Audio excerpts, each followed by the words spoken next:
ఆ అభివృద్ధికి అనేకమైనటువంటి ఉద్యమాలు నడిపినటువంటి చరిత్ర మహబూబ్ నగర్ జిల్లాలో ఎర్ర జెండా కుంది అనేటటువంటిది ఈనాడున్నటువంటి ప్రజలు మరవరాదు అనేటటువంటిది మేము గుర్తు చేస్తూ ఉన్నాం. ఈ జిల్లా సమగ్ర అభివృద్ధి కోసం ఇక్కడ ఉన్నటువంటి పైన నాయకులు ఉన్నారు. కామ్రేడ్ జబ్బార్ గారు, కామ్రేడ్ గోపాల్ గారు, కామ్రేడ్ వెంకటరామరెడ్డి గారు, అనేక మంది పాదయాత్ర సుదీర్ఘంగా 40 రోజుల పైగా పాదయాత్ర చేసి ఈ జిల్లాలో ప్రాజెక్టులను కట్టాలి, ప్రాజెక్టుల ద్వారా పేద ప్రజలందరికీ రైతాంగానికి నీళ్ళు ఇవ్వాలని, జయమ్మ చెరువుని సాధించాలని సైకిల్ యాత్రను నడిపినటువంటి చరిత్ర ఎర్ర జెండా కుంది అనేటటువంటిది జిల్లా ప్రజానికం గుర్తెరగాలనేటటువంటిది మేము గుర్తు చేస్తూ ఉన్నాం. కాబట్టి ఈ జిల్లా ప్రాజెక్టుల సాధనలో, ఈ జిల్లా వ్యవసాయ అభివృద్ధిలో, ఈ జిల్లా రైతాంగ అభివృద్ధిలో కమ్యూనిస్టుల పాత్ర, ఎర్ర జెండా పాత్ర ఎనలేనిది అనేటటువంటిది సగర్వంగా ఈ సభ నుండి మేము ఈ జిల్లా ప్రజానికానికి, రాష్ట్ర ప్రజానికానికి తెలియజేస్తా ఉన్నా. అట్లానే ఈ జిల్లా కరువు జిల్లా, ఆకలి జిల్లా, పేద జిల్లా, వలస జిల్లా, వలసలకు నిలయమైనటువంటి జిల్లాలో తిండైనా పెట్టండి, పని అయినా చూయించండి అని సుదీర్ఘమైనటువంటి పోరాటాలు నడిపినటువంటి జెండా ఎర్ర జెండా. ఆ సందర్భంగా పేద ప్రజలందరూ కూడా అల్లాడుతున్నటువంటి సందర్భంలో, ఆకలితో అల్లాడుతున్నటువంటి సందర్భంలో ఆకలి తీర్చినటువంటిది, కడుపు నిండా అంబలి గాసి పోసి కడుపులు నింపినటువంటి జెండా ఎర్ర జెండా, అంబలి కేంద్రాలు నడిపినటువంటి జెండా ఇది. సుమారుగా ఈ జిల్లాలో 60 గ్రామాలకు పైగా అంబలి కేంద్రాలు నడిపి పశువులు చనిపోతున్నటువంటి సందర్భంలో పశుగ్రాసం ఇవ్వాలని పశుగ్రాస కేంద్రాలు నడిపి పశువులని, ప్రజలని, పేద ప్రజల్ని ఆదుకున్నటువంటి జెండా అది ఎర్ర జెండా అనేటటువంటిది జిల్లా చరిత్రలో ఒక మైలురాలుగా నిలిచిపోయినటువంటిది ఈనాడు మనం చూడొచ్చు. ఆనాడు ఎన్టీ రామారావు గారు గౌరవ ముఖ్యమంత్రిగా ఉన్నప్పుడు కరువు పెన్షన్లను సాధించినటువంటిది ఎర్ర జెండా. కరువులో పేద ప్రజల్ని ఆదుకోవాలని పోరాటాలు నడిపి ఆనాడున్నటువంటి ప్రభుత్వానికి కనువిప్పి చేసినటువంటి జెండా ఎర్ర జెండా. కాబట్టి ఎర్ర జెండా ఎక్కడుంది, ఎర్ర జెండా ఏంది అనేటటువంటి మాట్లాడే వాళ్ళందరికీ కూడా ఈ రోజు జరిగినటువంటి ప్రదర్శన, ఈ రోజు జరుగుతున్నటువంటి బహిరంగ సభ, ఈ బహిరంగ సభలో పాల్గొంటున్నటువంటి ప్రముఖ నాయకత్వం మొత్తం కూడా చూస్తే ఈనాడు ఈ జిల్లాలో రానున్న కాలంలో మరిన్ని ఉద్యమాలు, భూ ఉద్యమాలు, కూలి పోరాటాలు, ప్రజల పక్షాన నిలబడి పోరేటటువంటి పోరాటాలకు నాంది, భవిష్యత్తు ప్రణాళికకు ఈరోజు ఈ వేదిక కాబోతుంది.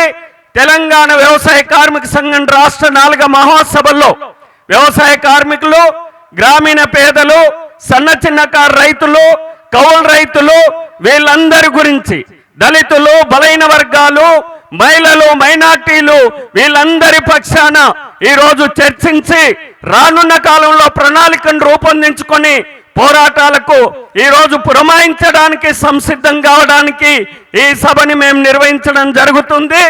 కాబట్టి ఈ జిల్లాలో ఉన్నటువంటి ప్రజలు, ఈ రాష్ట్ర ప్రజలందరూ కూడా సంపూర్ణమైనటువంటి సహకారం, సంపూర్ణమైనటువంటి మద్దతు ఈ ప్రజా ఉద్యమానికి ఇవ్వాలి. ఇప్పటి వరకు ఇచ్చిండ్రు, ఇదే పద్ధతులలో ఈ మద్దతు కావాలని ఈ సందర్భంగా ఈ ప్రజానికాన్ని కోరడం అనేటటువంటి జరుగుతుంది. తెలంగాణ రాష్ట్ర ప్రభుత్వ ప్రతినిధిగా గౌరవ ముఖ్యమంత్రి రేవంత్ రెడ్డి గారు అంటున్నారు, మేము స్వాగతిస్తున్నాం. వచ్చేటటువంటి 2047 నాటికి $3 ట్రిలియన్ ఆర్థిక వ్యవస్థని సాధిస్తామనేటటువంటిది ప్రకటిస్తున్నారు. చాలా మంచిది. ఖచ్చితంగా తెలంగాణ రాష్ట్ర అభివృద్ధిని సాధించాలి. కానీ అసమానమైనటువంటి అభివృద్ధిని సాధించడం కాదు, ప్రాంతాల మధ్యన అసమానతమైనటువంటి అభివృద్ధి, ప్రజల మధ్యన అసమానమైనటువంటి అభివృద్ధి కాదు, ఒక సమానమైనటువంటి అభివృద్ధిని సాధించాలి. ఆ సమానమైనటువంటి అభివృద్ధి సాధన కోసం ఈ మహాసభల్లో మేము చర్చించబోతున్నాం, ప్రణాళికలు రూపొందించబోతున్నాం. ఈ ప్రభుత్వం కూడా మా యొక్క విన్నపాన్ని, మా యొక్క ఆలోచనల్ని, మా యొక్క తీర్మానాలని, మా మహాసభ చేసేటటువంటి తీర్మానాలన్నిటిని కూడా ప్రభుత్వం పరిగణలోకి తీసుకోవాలి. అది సాధారణంగానే మేము అప్పీల్ చేస్తున్నటువంటిది ఉంది. ఈ రాష్ట్రంలో 6 గ్యారెంటీలని ఈ ప్రభుత్వం అమలు చేయాలి.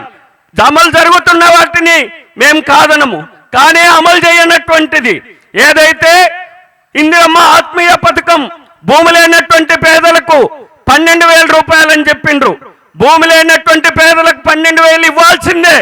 కానీ తెలంగాణ రాష్ట్రంలో ఉన్నటువంటి 2.5 లక్షల ఎకరాల ప్రభుత్వ భూమిని పేదలకు పంచాలనేటటువంటిది ఈ ప్రభుత్వం మరవరాదు అనేటటువంటిది ఈ ప్రభుత్వానికి సూచన చేస్తున్నాం. ఈ రాష్ట్రంలో ఇల్లు లేనటువంటి పేదలు, భూమి లేనటువంటి పేదలు 1,15,00,000 కుటుంబాలు ఉంటే 42% ప్రజలకు భూమి లేదు, ఇంటి స్థలం లేదు, సాగు భూమి లేదు. ఈ మిగులు భూములన్నింటిని కూడా ప్రభుత్వం బేషరతుగా పంపిణీ చేయాలంటేటువంటిది ఈ ప్రభుత్వానికి మేము సూచన చేస్తున్నాం. కాబట్టి భూ ఉద్యమాలు, వేతన ఉద్యమాలు, కూలి పోరాటాలు, ఇండ్ల పోరాటాలు, వీటన్నిటి సాధన కోసం ఈ మహాసభ చర్చిస్తుంది. కేంద్ర ప్రభుత్వానికి మేము చెప్తున్నాం, మీరు అంటున్నారు ప్రధానమంత్రి ఆవాస్ యోజన కింద 10 లక్షల రూపాయలు ఇవ్వాలి. ఈ రాష్ట్ర ప్రభుత్వం 5 లక్షలు ఇచ్చి 15 లక్షలతోటి ఇంటి నిర్మాణానికి పూనుకోవాల్సినటువంటి అవసరం ఉంది. ఈ రాష్ట్రంలో మరుగుదొడ్లు లేనటువంటి పేదలు ఉన్నారు, కరెంటు సౌకర్యం లేని పేదలు ఉన్నారు, మంచినీళ్ళు లేనటువంటి పేదలు ఉన్నారు.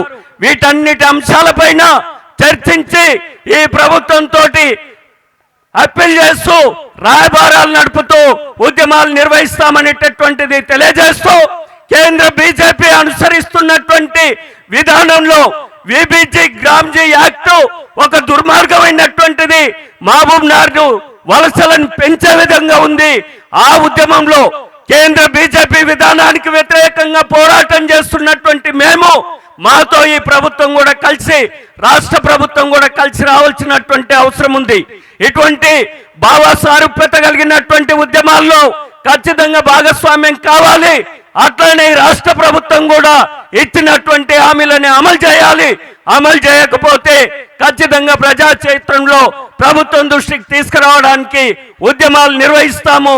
కేంద్ర ప్రభుత్వం అనుసరిస్తున్న విధానాలని ప్రతిఘటిస్తూ పోరాటాలని మరింత ఉధృతం చేస్తామని ఈ మహాసభలని జయప్రదం చేసేందుకోసం ఇంత ఉత్తేజంగా మాకు మద్దతు ఇచ్చినందుకు ఖచ్చితంగా రేపు ఎల్లుండి జరిగేటటువంటి ప్రతినిధుల సభ ఈ స్ఫూర్తితోటి నిర్ణయాలు చేస్తుందని, ఖచ్చితంగా ప్రజల యొక్క నమ్మకాన్ని నిలబెట్టేటటువంటి విధంగా మా ఉద్యమాలు ఉంటాయని అటువంటి హామీనిస్తూ, ఆ భరోసాని కల్పిస్తూ ఖచ్చితంగా ఉద్యమాలు నిర్మిస్తామని తెలియజేస్తూ మీ అందరికీ పేరు పైన నమస్కారం.